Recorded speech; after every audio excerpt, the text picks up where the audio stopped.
Actually, I picked out the car I have based on the fact that it had airbags on both sides. So that was a factor. It may have been the first car of its type ever made with airbags, but I think my car actually, it's both heavy and has airbags, and those are two primary factors in safety. I don't think a safer car is necessarily being made. It might be safer to drive around in a big heavy-duty truck or something, but I'm not ready for that. Incidentally, on a car, I look at that like anything else.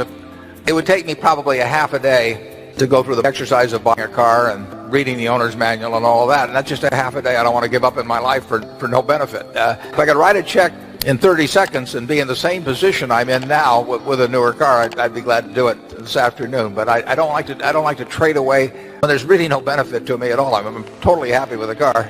I just don't want to trade away the amount of time I'd have to spend fooling around to get familiar with and get title to and do all the rest of the things, pick one out, so a new car. But if there's a safer car made, I'll be driving in it. Well, in personal consumption, Warren is more frugal.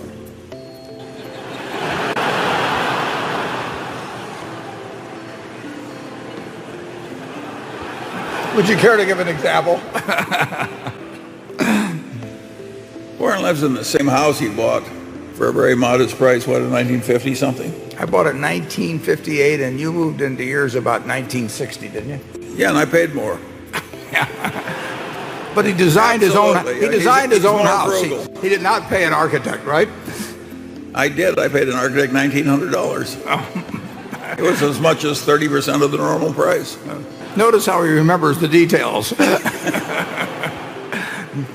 I have everything in life I want. It's a very simple thing. If there's anything that money could buy, there are things money can't buy. But if there's anything money could buy, I'd do it this afternoon. I wouldn't have any problem with that at all. I do not think that standard of living equates with cost of living beyond a certain point. I mean, up to a certain point, there's no question that it does. I mean, in terms of having good housing, good health service, good food, everything, but good transportation. But there's a point, I think, if anything, you start getting inverse correlation.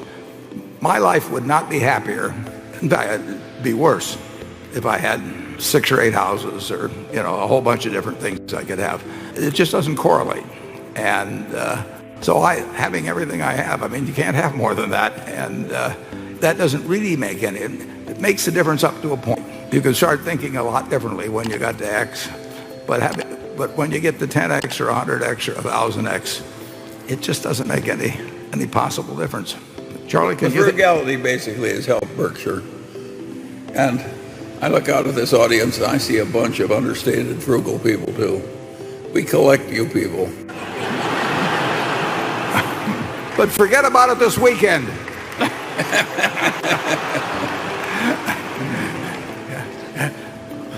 The more you buy, the more you save at these prices, folks.